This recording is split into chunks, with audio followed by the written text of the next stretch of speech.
Now to Liberal MP Zoe McKenzie, live from Somerville in Victoria. Thanks for joining us, Zoe. I know we want to talk about other issues, but as a female politician on this issue, I know in federal politics it's largely talking about state law here when we're talking about the criminal justice system, but there has to be a call for action from state governments to get tougher on this sort of these sort of bail issues and domestic violence order issues, because women's safety has to be paramount, surely. Absolutely, Chris, you're right. Women's safety does have to be paramount. I had a roundtable a few weeks ago with Karen Little, who's our spokesperson on family issues, and she came down and listened to the interest all around our community in terms of what's going on. With real pressures on families in terms of cost of living, we know that people are doing it tough. We know we need to keep an eye out for what's going in terms of family safety, children's safety, and particularly women's safety. So we are very focused on that issue, even though it is from a federal government. And I have one of the country's greatest advocates, indeed, on women's safety and family violence, which is Rosie Batty, who lives down the road here. So she's doing an amazing job raising awareness. She's speaking at our Writers' Festival this weekend, as am I. And she really is raising this issue across the country. Indeed, her horror played out in your very idyllic corner of the world. Yeah. Now, Zoe, on to federal political issues, and the Prime Minister trying to force Elon Musk into taking down videos of violence, in this case the stabbing that occurred in the church in Sydney last week. Here's Anthony Albanese. This bloke thinks he's above the Australian law, that he's above common decency. This bloke on the other side of the world, from his billionaires' establishments, trying to lecture Australians about free speech. Well, I won't cop it, and Australians won't either. Yeah, well, I don't know whether that sort of sparring helps anybody, but should Australia have the sovereign right to bar videos going up on social media?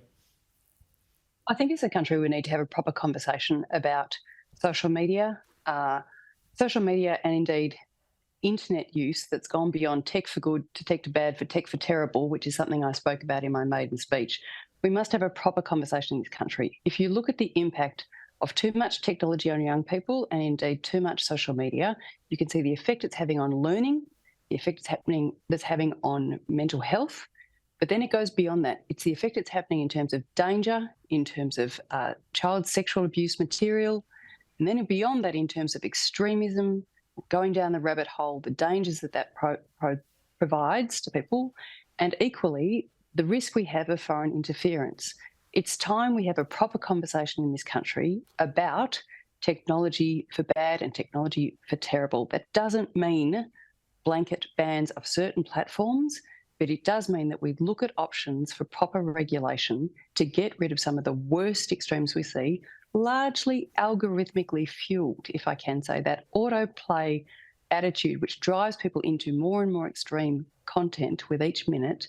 That's where we need to pay attention to make sure that we are keeping conversations informed, civil, and that in fact free speech is based on availability to all speech rather than just the ones that the algorithms or the platforms choose to throw up. But this is the problem, right? This is a complex area, and I feel that there's all sorts of double standards and Trojan horses being used here. For instance, Anthony Albanese wants this video of a stabbing taken down. Now, we don't want, violent crimes videos around the internet, but in defence of that, it's something that happened. It's something that was live streamed. It's something that was captured.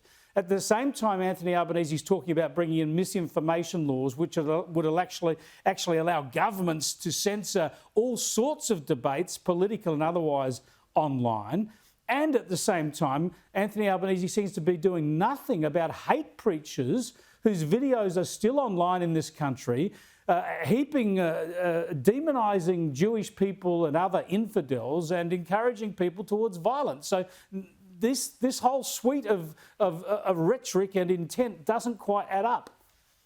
Quite right. The misinformation bill that was released some time ago now, everyone knows there was a problem with that. It was an absurd kind of Orwellian piece of legislation, the kind of, 4 legs good, 2 legs bad kind of regulation, putting disproportionate power or saying that things are naturally correct if they're out of the mouth of the government people, but not necessarily opposition people, or if they're out of the mouth of an academic, but no one else. So that was an absurd piece of draft legislation, and at least the government's had the good sense to withdraw it and have another look at it. So I do think it's time for a proper conversation, and to the extent possible, a bipartisan one. Peter Dutton was very clear on the weekend that he's up for a conversation, that he recognises the dangers that some part of the extremist part of social media is doing to our community, and we need to have a proper bipartisan balanced conversation. Jackie Lambie showed she was up for it today.